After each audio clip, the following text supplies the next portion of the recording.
اللہ کے نبی تھے۔ جب اس نے کہا نا یہ بچے ہیں تو حضرت موسیٰ علیہ السلام بجائے انگاروں کی طرف جانے کے، نبی تھے وہ سیدھے کھانے پینے والی چیزوں کی طرف بڑھنے لگے۔ فرعون کہنے لگا اب بتا، اللہ تعالیٰ نے حضرت جبریل کو بھیجا، انہوں نے کہا ادھر نہیں جانا آپ ادھر جائیے، تو آپ آگ کی طرف گئے اور ایک کوئلہ اٹھا کے زبان پہ رکھ لیا۔ تو آسی کہنے لگی سمجھ آئی بچے کو کیا پتا کدھر جانا ہے کدھر نہیں جانا، اگر وہ اتنا ہی خیال ہوتا وہی بچہ ہوتا تو آگ۔ اور بعد مفسرین نے لکھا ہے یہ جو حضرت موسیٰ دعا مانگتے تھے نا رب اشرح لی صدری ویسر لی امری، یہ وہ آگ کا انگارہ جب کوئلہ منہ میں رکھا تھا نا تو اس کی وجہ سے زبان میں کچھ لکنت آ گئی، تو آپ دعا کرتے تھے کہ یا اللہ میری زبان کی وہ بند گرا کھول دے تاکہ میں کھل کے فرعون کے سامنے بات کر سکوں۔ وہیں حضرت موسیٰ پلنے لگے، وہیں پلے، وہیں جوان ہوئے، وہیں اللہ نے ساری دولتیں دی، بہن بھی ملی، ماں بھی ملی، اور سارے عزیزوں کا پیار بھی ملا۔ اسی گھر کے اندر اللہ نے پرورش کر کے فرعون کے ظلم سے بنی اسرائیل کو نجات عطا فرمائی۔ موسیٰ پھر فرعون کے گھر میں پلنے لگے، اور جب جوان ہو گئے تو فرعون کے ہاں جو ظلم ہوتا تھا حضرت موسیٰ اس پر بول پڑتے تھے، جلال فرماتے۔ تو فرعون پھر ناراض رہنے لگا، یہاں تک کہ اس نے آپ کو نکال دیا، آپ تشریف لے گئے وہاں سے۔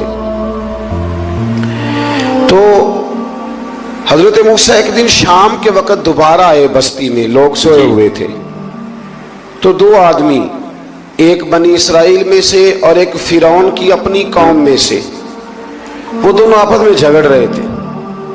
لیکن وہ جو حضرت موسیٰ کی بنی اسرائیل کی قوم کا شخص تھا اس پر وہ قبطی، وہ جو فرعون کے قریبی لوگوں میں سے تھا، وہ ظلم کر رہا تھا اور بوجھ اٹھانے کی بات کر رہا تھا۔ اب اس نے حضرت موسیٰ کو پکارا کہ یہ دیکھے میرے ساتھ کس طرح کی بات کر رہا ہے، تو حضرت موسیٰ کا ارادہ بھی نہیں تھا، آپ نے بس اس کو سمجھایا، پر کچھ لوگوں کو سمجھ، تو حضرت موسیٰ نے پھر ایک مکہ مارا، ایک گھونسا مارا، صرف ایک ہی۔ یہ کئی تگڑے اور دلیر اس طرح کے بھی ہوتے ہیں کہ گھونسا ایک بھی برداشت نہیں کرتے، وہ ایک مارا، آدمی دھڑام سے زمین پہ گرا اور ماری گیا۔ حضرت موسیٰ کا ارادہ نہیں تھا لیکن وہ مر گیا۔ حضرت موسیٰ علیہ السلام نے اس بات پر اپنے رب سے استغفار بھی فرمائی، قرآن کہتا ہے کہ انہوں نے معافی چاہی کہ اللہ میرا ارادہ نہیں تھا۔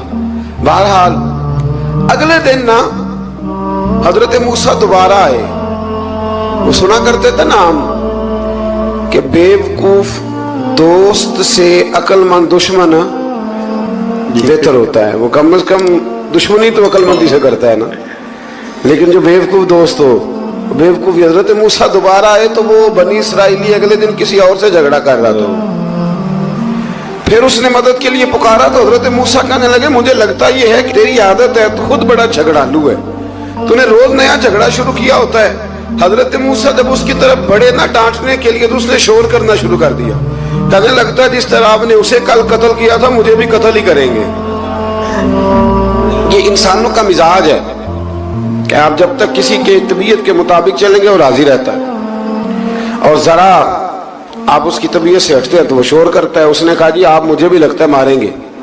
حضرت موسیٰ کلیم اللہ علی نبینا علیہ السلام کے بارے میں جب اس نے شور کیا تو بات پھر فرعون کے دربار تک گئی، وہ تو پہلے ہی بہانہ تلاش کر رہا تھا۔ اس نے کہا ڈھونڈو پکڑو اور معاذ اللہ شہید کریں گے۔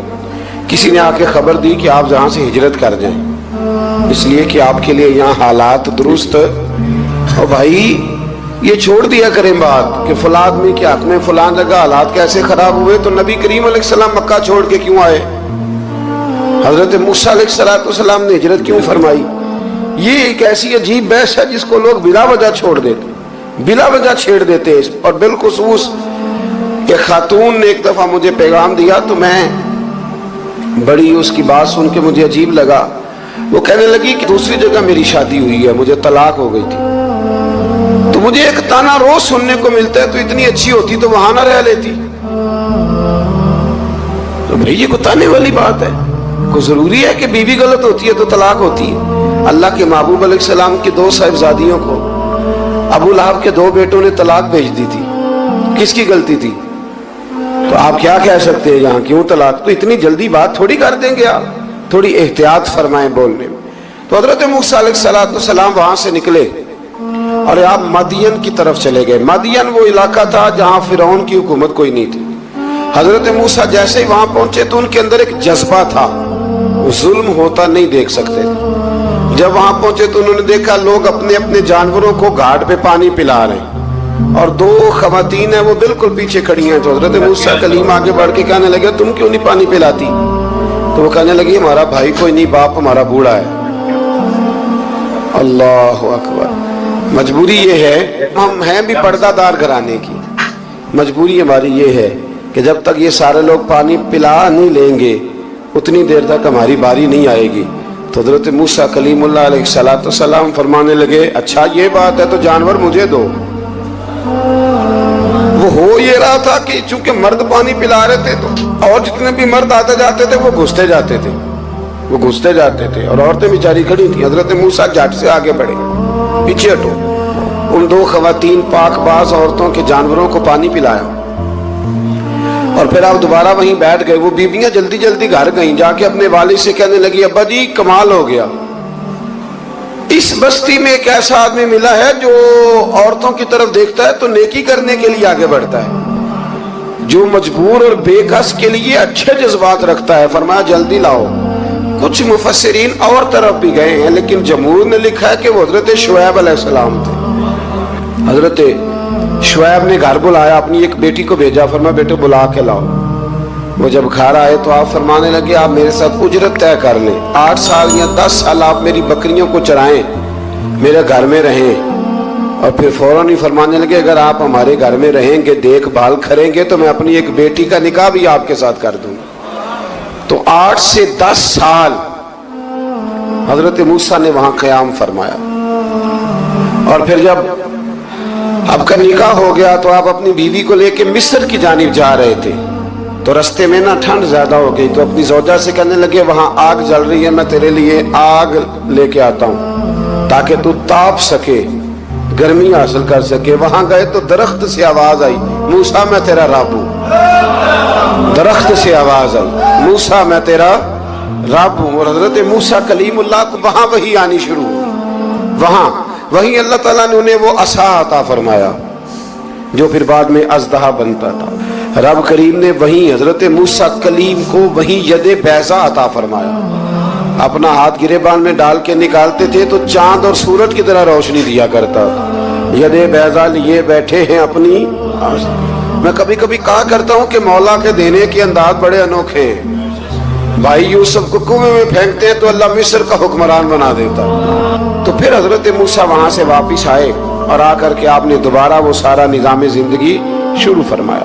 موسیٰ علیہ السلام نے ان کو دعوت حق دی اور کہا کہ میں تمہارے پاس واضح نشانیاں لایا ہوں, بنی اسرائیل کو میرے ساتھ بھیج دو. فرعون نے معجزات پیش کرنے کے لیے کہا تو حضرت موسیٰ علیہ السلام نے اپنا عصا زمین پہ ڈالا, اپنا عصا, اپنی چھڑی, اپنا ڈنڈا زمین پہ ڈالا تو وہ ایک واضح اژدہا بن گیا. پھر حضرت سیدنا موسیٰ علیہ السلام نے اپنا ہاتھ گریبان سے نکالا تو وہ دیکھنے والوں کے لیے روشن ہو گیا, ہاتھ کے اندر نور پیدا ہو گیا. ید بیضا لیے بیٹھے ہیں اپنی آستینوں میں. فرعون کے سرداروں نے حق کو قبول کرنے کی بجائے اسے جادو قرار دے دیا اور کہا کہ یہ تمہیں اپنے ملک سے نکالنا چاہتا ہے. انہوں نے کہا اس معاملے کو ذرا ڈھیل دو اور جادوگروں کو جمع کرو. جادوگر آئے, انہوں نے فرعون سے کہا کہ ہم حضرت موسیٰ کے مقابلے میں جادو تو دکھائیں گے معاذ اللہ, لیکن اگر ہم غالب آ گئے تو پھر ہمارا انعام کیا ہوگا؟ سودا پہلے طے کر رہے ہیں, کیا انعام ملے گا؟ اس نے کہا کہ اگر تم غالب آ گئے تو میں تمہیں اپنا قریبی بنا لوں گا. بادشاہوں کا قریبی ہونا بھی تو بڑی بات ہے نا, لوگ بڑے پاپڑ بیلتے ہیں قریبی ہونے کے لیے. اور یہ جو قریبی ہوتے ہیں نا, بالخصوص جو بادشاہوں کے قریبی ہوتے ہیں, بادشاہوں کی تباہی کا سبب بھی یہی لوگ ہی بنتے ہیں. یہ ان کو روز خبر دیتے ہیں کہ سب اچھا ہے, سب اچھا ہے. اور دنیا کے زیادہ تر حکمران انہی لوگوں کی وجہ سے تباہ ہوتے ہیں کیونکہ ان کا خود عوام سے رابطہ نہیں رہتا. اگر وہ خود عوام کے ساتھ ڈائریکٹ رابطہ کریں تو شاید انہیں اچھی اور صاف ستھری چیزیں سمجھنے کو مل جائیں. خیر, جادوگروں نے جب کہا ہمیں کیا دو گے تو اس نے کہا تمہیں قریبی بنا لوں گا. جادوگروں نے موسیٰ علیہ السلام سے کہا کہ آپ پہل کریں گے یا ہم پہل کریں؟ تو موسیٰ علیہ السلام نے کہا تم پہل کرو۔ جب جادوگروں نے اپنی رسیاں زمین پہ ڈالیں تو لوگوں کی نگاہوں کو سحر زدہ کر دیا، جادو کر دیا اور انہیں ڈروا دیا۔ انہوں نے کہا یہ تو بڑا جادو لے آئے۔ تو اللہ تعالیٰ نے حضرت موسیٰ علیہ السلام کو حکم دیا کہ آپ بھی اپنا عصا زمین پہ ڈالیں۔ ان کی رسیاں سانپ بن گئی تھی نا، دراصل وہ سانپ بنی نہیں تھی، لوگوں کی آنکھوں پر جادو ہو گیا تھا، انہیں سانپ نظر آ رہا تھا۔ فرمایا آپ بھی اپنا عصا زمین پہ ڈالیں۔ وہ عصا سانپ بنا اور جادوگروں کی ساری چیزوں کو نگل ہی گیا۔ ان کی بہت ساری رسیاں سانپ بنی تھی، ان کا ایک ہی عصا سانپ بنا اور سب کو نگل گیا۔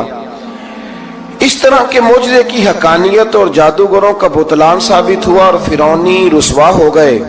جادوگر سجدے میں گر گئے اور اللہ پر ایمان لے آئے۔ فرعون نے انہیں دھمکی دی کہ تم میری اجازت کے بغیر ایمان لے آئے ہو، میں تمہارے ہاتھ اور پاؤں مخالف سمت سے کاٹ دوں گا، یعنی الٹا ہاتھ کاٹ دوں گا، سیدھا پیر کاٹ دوں گا، میری بغیر اجازت ایمان لے آئے ہو، اور تمہیں سولی پہ بھی چڑھوا دوں گا۔ انہوں نے کہا کہ ایمان لانے کی پاداش میں تم ہمیں سزا دینا چاہتے ہو؟ پھر انہوں نے اللہ تعالیٰ سے صبر اور استقامت کی دعا کی۔ اس کے بعد فرعون نے بنی اسرائیل کے بیٹوں کو قتل کرنے کی اور بیٹیوں کو زندہ چھوڑنے کا حکم دے دیا۔ موسیٰ علیہ السلام نے قوم کو صبر کی تلقین کی اور کہا کہ نیک انجام اہل تقویٰ کے لیے۔ یہاں ایک لطیف بات ہمارے صوفیاء نے بھی لکھی ہے۔ صوفیاء کہتے ہیں کہ فرعون نے کلمہ نہیں پڑھا اور جادوگر کلمہ پڑھ گئے۔ وہ کس طرح کلمہ پڑھ گئے؟ تو کہنے لگے دراصل انہوں نے آتے ہی حضرت موسیٰ کا ادب بڑا کیا تھا۔ جادوگر حضرت موسیٰ کے مقابلے میں آ کے بھی ان سے کہتے ہیں کہ رسیاں آپ پہلے ڈالیں گے کہ ہم ڈالیں؟ آپ عصا پہلے رکھیں گے کہ ہم رکھیں؟ تو اتنا سا ادب کیا تو رب کریم نے فرمایا جو نبی کا ادب کرے وہ بے ایمان نہیں رہ سکتا، جو نبی کا ادب کرے وہ بے ایمان نہیں رہ سکتا، اور جو نبی کی بے ادبی کرے وہ ایماندار نہیں رہ سکتا۔ ختم ہو گئی بات۔ یہاں ہمارے صوفیاء نے یہ بات لکھی ہے کہ چونکہ انہوں نے آتے ہی کہا تھا کہ آپ پہلے ڈالیں گے یا ہم پہلے ڈالیں، تو حضرت موسیٰ سے انہوں نے پوچھ لیا، نبی کے پوچھے بغیر پہل نہیں کی تو اللہ نے انہیں ایمان کی دولت عطا کر دی۔ اللہ تعالیٰ نے فرعونیوں پر قحط سالی کا عذاب نازل کیا۔ فرعونیوں کا طریقہ یہ تھا کہ اچھائی کو اپنا کمال گردانتے تھے، کہتے تھے یہ ہماری طرف سے، اور برائی کو معاذ اللہ بدشگونی کے طور پر موسیٰ علیہ السلام کی طرف منسوب کرتے تھے، کہتے تھے معاذ اللہ آپ کی وجہ سے یہ سارا کچھ ہو رہا ہے۔ ہوتے نا نہیں کہتے ہیں جب سے میں وہاں گیا ہوں تب سے، ہمارے بزرگ ایک لطیفہ بھی سنایا کرتے تھے کہ کسی زمیندار نے نماز پڑھنی شروع کی تھی تو اس کے جانور مرنے شروع ہو گئے۔ اب لوگ سمجھتے ہیں کہ معاذ اللہ شاید یہ کسی بزرگ کے سبب سے ایسا ہے، حالانکہ یہ تو اللہ کی طرف سے آزمائش ہوتی ہے، اس کی حکمتیں ہوتی ہیں۔ اللہ تبارک و تعالیٰ نے ان پر عذاب کیا نازل کیا؟ آیت نمبر 130 اور 143 کا بھی آپ سورہ اعراف کی پڑھیں تو اللہ تعالیٰ نے ان پر ٹڈیوں کا، جموں کا، مینڈکوں کا اور خون کا عذاب نازل کیا۔ یہ کس قسم کا عذاب ہے؟ جمعے پڑ گئے، ٹڈیاں آ گئیں، یہ اللہ نے عذاب نازل کیا۔ جب وہ عذاب میں مبتلا ہوئے تو موسیٰ علیہ السلام سے کہا کہ آپ اللہ سے دعا کریں کہ ہم سے یہ عذاب ٹل جائے، اگر ایسا ہوا تو ہم ایمان لے آئیں گے، بنی اسرائیل کو بھی آزاد کر دیں گے۔ لیکن موسیٰ علیہ السلام کی دعا کے نتیجے میں جب عذاب ٹل جانے کے بعد فرعونی پھر اپنے وعدے سے پھر گئے۔ بنو قریظہ والوں نے بھی کئی دفعہ حضور سے وعدے کیے پر اپنے وعدوں پر قائم۔ ایک بات آپ سے یہاں روک کے عرض کر دوں، ہم بھی کئی دفعہ کہتے ہیں ذرا بریک کبھی گاڑی کی نہیں نہ لگتی تو ہم ارادہ کرتے ہیں کہ آج سے ہی نماز شروع کر دینی، ذرا طبیعت زیادہ لیل ہوتی ہے تو ارادہ کرتے ہیں نا کہ بھائی آج کے بعد ہم نے نیک، پھر کیا ہوتا ہے شفا ہو گئی تو چھٹی ہو گئی۔ یہ طریقہ درست نہیں، یہ تو کفار کا طریقہ بیان کیا نا قرآن پاک نے۔ یہاں فرمایا جب اللہ تبارک و تعالیٰ نے انہیں نجات دے دی تو اپنے وعدے سے مکر گئے، تو پھر اللہ تبارک و تعالیٰ نے بنی اسرائیل کو سمندر پار کر کے ایسی قوم کے پاس پہنچا دیا جو بتوں کی پرستش کرتی تھی، وہ تو بچ گئے لیکن فرعونی سارے دریا کے اندر غرق ہو گئے۔ حضرت موسیٰ علیہ السلام سے کہنے لگے کہ ہمارے لیے بھی یہ خدا بنا دیجئے۔ حضرت موسیٰ علیہ السلام نے فرمایا بت پرستی کرنے والے جاہل ہیں،